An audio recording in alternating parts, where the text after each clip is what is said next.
శ్రీరామ ఆపదుద్ధారక స్తోత్రము. ఆపదామపహర్తారం దాతారం సర్వసంపదాం లోకాభిరామం శ్రీరామం భూయో భూయో నమామ్యహం. నమః కోదండహస్తాయ సంధీకృతశరాయ చ దండితాకిల దైత్యాయ రామాయాపన్నివారిణే. आपन्नजनरक्षैक दीक्षायामित तेजसे नमोऽस्तु विष्णवे तुभ्यं रामायापन्निवारिणे. पदाम्भोजरजस्पर्श पवित्रमुनियोषिते नमोऽस्तु सीतापतये रामायापन्निवारिणे.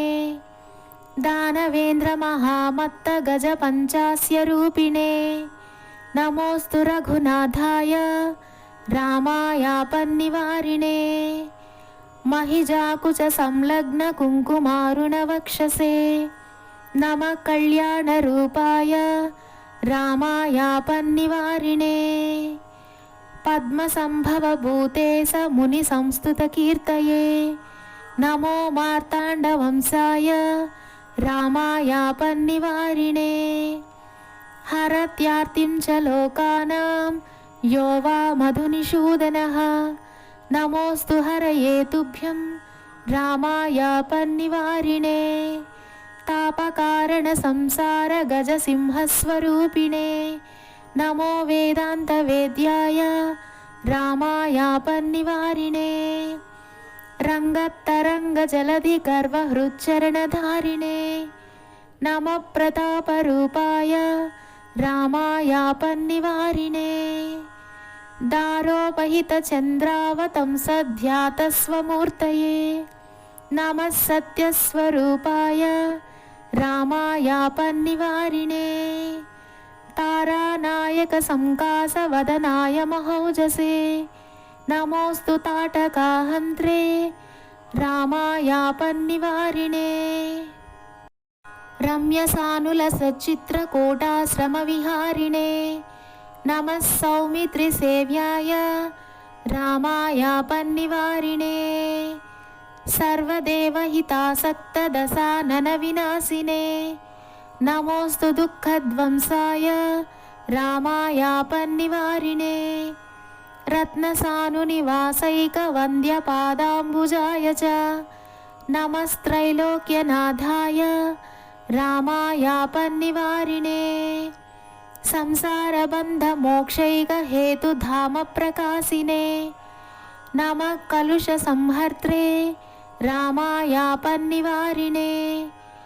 पवनासुगसंक्षिप्तमारीचादिसुरारये नमो मखपरित्रात्रे रामायापन्निवारिणे.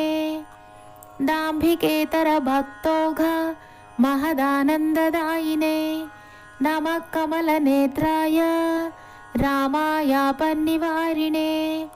लोकत्रयोद्वेगकरकुम्भकर्णशिरच्छिदे नमो नीरददेहाय रामायापन्निवारिणे. काकासुरैकनयन हरल्लीलास्त्रधारिणे नमो भक्तैकवेद्याय रामायापन्निवारिणे. भिक्षुरूपसमाक्रान्त बलिसर्वैकसम्पदे नमो वामनरूपाय रामायापन्निवारिणे. राजीवनेत्रसुस्पन्दरुचिराङ्गसुरोचिषे नमः कैवल्यनिधये रामायापन्निवारिणे. मन्दमारुतसंवीतमन्दारद्रुमवासिने नमः पल्लवपादाय रामायापन्निवारिणे. श्रीकण्ठचापदळनधुरीणबलबाहवे नमः सीतानुशक्ताय रामायापन्निवारिणे. राजराजसुहृद्योषार्चितमङ्गलमूर्तये नमः इक्ष्वाकुवंशाय रामायापन्निवारिणे. मञ्जुलादर्शविप्रेक्षणोत्सुकैकविलासिने नमः पालितभक्ताय रामायापन्निवारिणे। भूरिभूधर कोदण्डमूर्तिध्येयस्वरूपिणे नमोऽस्तु तेजोनिधये रामायापन्निवारिणे योगीन्द्रहृत्सरोजातमधुपाय महात्मने नमो राजाधिराजाय रामायापन्निवारिणे भूवराहस्वरूपाय नमो भूरिप्रदायिने नमो हिरण्यगर्भाय रामायापन्निवारिणे योषाञ्जलिविनिर्मुक्तलाजां चितवपुष्मते नमः सौन्दर्यनिधये रामायापन्निवारिणे नखकोटिविनिर्भिन्नदैत्याधिपतिवक्षसे नमो नृसिंहरूपाय रामायापन्निवारिणे मायामानुषदेहाय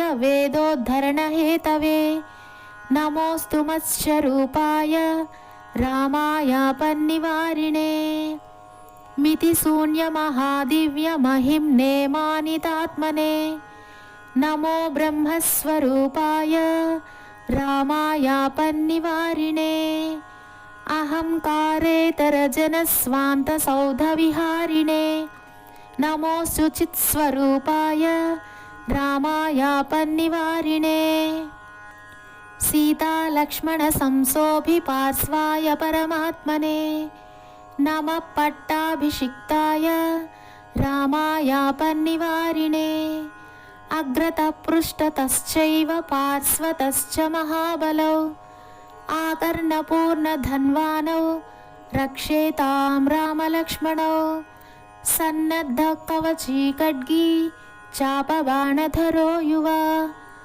तिष्ठन्ममाग्रतो नित्यं रामः पातु स लक्ष्मणः आपदामपहर्तारं दातारं सर्वसम्पदां लोकाभिरामं श्रीरामं भूयो भूयो नमाम्यहम्। फलश्रुति इमं स्तवं भगवतः पठेद्य प्रीतमानसः प्रभाते वा प्रदोषे वा रामस्य परमात्मनः स तु तीर्त्वा भवाम्बोधिमापदः सकलानपि रामसायुज्यमाप्नोति देवदेवप्रसादतः कारागृहादिबाधासु सम्प्राप्ते बहुसङ्कटे आपन्निवारकस्तोत्रं पठेद्यस्तु यथाविधिः संयोज्यानुष्टुभं मन्त्रमनुश्लोकं स्मरन् विभुं सप्ताहात् सर्वबाधाभ्यो मुच्यते नात्र संशयः।